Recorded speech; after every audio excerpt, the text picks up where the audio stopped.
Hello, bienvenue dans le podcast Entreprendre comme une queen. Si tu veux créer et développer une activité pérenne, abondante, qui sert tes clientes, ta vie et tes envies, sache que tu es au bon endroit. Je me présente, je suis Alima Pro. J'ai plus de 20 ans d'expérience en vente éthique. Mes spécialités sont le mindset et la relation à l'argent. Je permets aux entrepreneurs d'accéder à leur mode d'emploi pour créer un business sur mesure qui sert leur vie et leurs envies. Aujourd'hui, dans ce nouvel épisode, je reçois Clara. Clara qui est en ce moment à Montréal où elle vit un rêve. Elle avait décidé de partir loin en voyage et c'est le Canada qu'elle a choisi. Elle va également aller à New York pour quelques jours. Et elle va nous expliquer aujourd'hui comment, au travers de son business, elle arrive à vivre ses rêves et à créer ce qu'elle a envie de créer en fait dans sa vie. Donc Clara, bienvenue sur ce podcast. Aujourd'hui, j'aimerais déjà pour commencer que tu te présentes, tu nous expliques ce que tu fais, en quoi consiste ton business, depuis quand tu l'as. Et puis ce serait sympa aussi de savoir qu'est-ce qui t'a poussé à devenir entrepreneur. OK. Écoute, merci de m'avoir invitée dans ton podcast. Du coup, moi, je suis Clara. Ça fait 2 ans que je suis, community manager et ça fait un peu plus d'1 an que je suis thérapeute en plus d'être community manager. De base, actuellement, là, je vais avoir 25 ans, mais à mes 18 ans, j'ai toujours voulu être entrepreneur, justement pour être libre financièrement, géographiquement. Et à mes 18 ans, à l'époque, je me suis déjà lancée dans l'entrepreneuriat, mais dans la vente de produits, de services, donc du marketing de réseau. Beaucoup de communautés, c'est grâce à ça également que j'ai connu le développement personnel, donc j'ai avancé vers ce pas-là. À côté de ça, j'étais animatrice des femmes de ménage, donc vraiment rien à voir. Animatrice, c'est le seul, travail salariat, que je kiffe et que je kiffais, que je kiffe toujours, mais c'est quelque chose où tu ne pouvais pas forcément évoluer, tu n'étais pas payée à ta juste valeur. Et un jour, bah, en fait, en règle générale, depuis toute petite, je déménage tout le temps. Tout le temps, tout le temps, tous les 2 ans, 2-3 ans. Et à partir de mes 18 ans, j'ai déménagé dans le sud, après près de Paris, après près de La Rochelle. Je suis revenue, en Normandie et c'est pour ça, en fait, que je me suis dit: «Il faut absolument que je travaille de chez moi». Parce que j'ai tendance à souvent comment dire ça? À souvent me lasser, en fait, des choses. Du coup, le fait d'être entrepreneur, ça me permet de me dire: «OK, si je me lasse, je fais autre chose ou je le vois autrement». Du coup, ouais, actuellement, ça fait 2 ans que je suis community manager et en 2 ans, il s'est passé plein de choses. Il y a différentes évolutions. Au début, j'étais, coach Instagram, après community manager. Là, actuellement, je suis thérapeute en plus d'être community manager. J'ai 2 personnes avec moi où je délègue des parties qui ne me conviennent plus, des tâches qui ne me conviennent plus et à l'heure d'aujourd'hui, j'ai réussi à me payer du coup mon voyage. J'ai toujours rêvé, au Canada. Ah, c'est hyper inspirant, hein, en 2 ans de business, réussir à s'offrir un rêve, celui d'aller au Canada, avoir une activité complètement digitalisée. Et puis, comme tu dis, enfin, moi, je suis aussi multipotentielle. J'ai tendance à aimer le changement. C'est vrai qu'être entrepreneur, c'est aussi une chance. C'est pouvoir faire des changements régulièrement. Et alors, tu as dit que tu étais aussi thérapeute, donc c'est intéressant. Donc, tu as amené une dimension spirituelle dans ton business. Qu'est-ce que ça t'apporte et qu'est-ce que ça a changé dans ton business d'avoir apporté cette casquette-là, en fait, cette nouvelle dimension? OK. Déjà, pour commencer, ma mère, elle est praticienne Reiki depuis 8 ans, je crois maintenant. Du coup, grâce à elle, j'ai connu, tout ce qui est côté spirituel, mais je me suis toujours promis de ne jamais être thérapeute. Je ne sais pas pourquoi, c'est un truc que je ne voulais pas être thérapeute. Je voulais aider les thérapeutes, les coachs et thérapeutes à se développer sur les réseaux, mais pas le devenir. Et un jour, je me rapprochais de plus en plus de ça et un jour, il y a une fille qui me dit: «Ah, je me suis formée au Theta Healing». Sans regarder sur internet ce que c'était, je ne savais pas ce que c'était. Je me suis dit: «Il faut absolument que je me forme sur cette pratique pour mes clients» et je ne savais pas du tout jusqu'à la première journée de formation ce que c'était. C'est juste que ça m'appelait et le jour de la formation, on a commencé, à travailler et j'avais une croyance qui était, Euh, Si je suis thérapeute, on va me tuer, ou si je suis thérapeute, on va croire que je suis une sorcière, quelque chose comme ça. Donc j'avais cette croyance-là, et c'est pour ça pendant des années, je ne voulais pas être thérapeute. Et quand j'ai inclus ça, en fait, le côté tétaling, je me suis rendu compte que dans mes coachings, il y avait beaucoup de personnes, bah, oui, ils avaient les stratégies, ils avaient tout, en fait, pour réussir sur les réseaux, sauf le côté déblocage des croyances limitantes. Il y avait toujours une partie, en fait, du mindset qui bloquait. Et c'est pour ça que j'ai ancré ça dans mes accompagnements, dans ma vie aussi pour moi. Et ça a changé beaucoup de choses parce que du coup, je suis passée à une étape supérieure et en termes de me démarquer aussi de la concurrence, parce qu'on est beaucoup à être coach, Insta, et cetera, et rajouter le côté thérapeute, ça fait aussi la différence pour moi et ça m'a donné, plus d'estime et de confiance en moi et en mes capacités.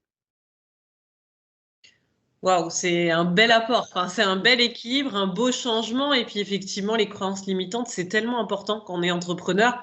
C'est clair que si tu expliques à quelqu'un qu'il faut qu'il se mette en avant, qu'il fasse des lives et que la personne, elle a des blocages et des croyances, là, clairement, elle va pas pouvoir appliquer ce que tu lui dis. Et puis, en fait, elle aura pas de résultat. Donc, enfin, c'est le combo gagnant, en fait. Ouais, Tu c'est les ça. accompagnes vraiment jusqu'au bout. C'est chouette ça. Enfin, toi, au bout de 2 ans, tu es encore là où il y a beaucoup d'entrepreneurs qui ont arrêté au bout d'un an, au bout de 2 ans. Aujourd'hui, tu peux te payer un voyage, donc le voyage dont tu rêvais au Canada, aller aux États-Unis grâce à ton entreprise et tu vends régulièrement. Qu'est-ce qui fait selon toi qu'aujourd'hui, tu arrives à faire régulièrement des ventes et avoir des revenus avec ton entreprise? Le lâcher prise, concrètement, quand je lâche prise, ça me permet d'avoir des clients. J'arrive, bon, j'ai du mal encore, mais à m'organiser, à vraiment, en fait, vivre, la vie que je veux. C'est si j'ai pas envie de travailler aujourd'hui, je ne travaille pas. Hem Et aussi déléguer des tâches qui me permettent, du coup, à côté de, me concentrer sur d'autres choses, donc d'aller discuter avec ma communauté, de pouvoir partager, d'autres choses sur les réseaux, même si en ce moment je suis plus du tout, regarde la preuve sur Instagram, et à côté, je vends toujours et je vis toujours de mon activité. Ouais, c'est hyper intéressant. Tu as réussi à créer un système qui te génère des revenus récurrents. Donc, tu as la sérénité d'avoir des revenus en permanence. Puis alors, effectivement, le lâcher prise, je suis à fond pour. Donc, tu as un business qui respecte aujourd'hui ton identité. Tu te sens complètement aligné, en fait. C'est ça, et en plus, en parlant de ça, c'est que j'ai une prestation où ça fait 2 ans que je la fais et j'ai plus besoin de la promotionner. Je suis recommandée via, en fait, cette offre-là. Du coup, cette offre me permet d'avoir des revenus déjà, fixes tous les mois, récurrents.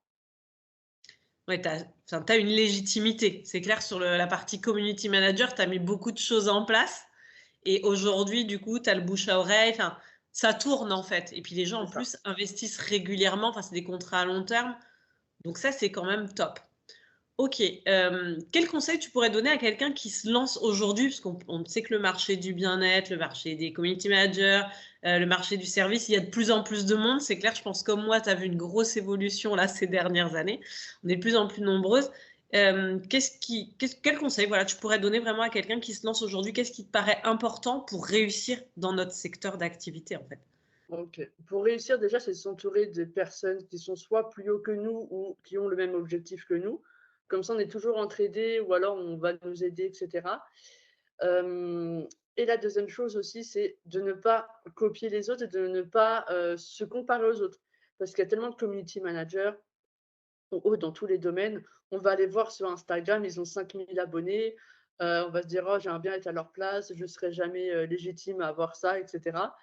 Mais parfois, ça veut rien dire, déjà le nombre d'abonnés, et surtout, moi, au début, je faisais ça et c'est pas ça qui me, qui me motivait.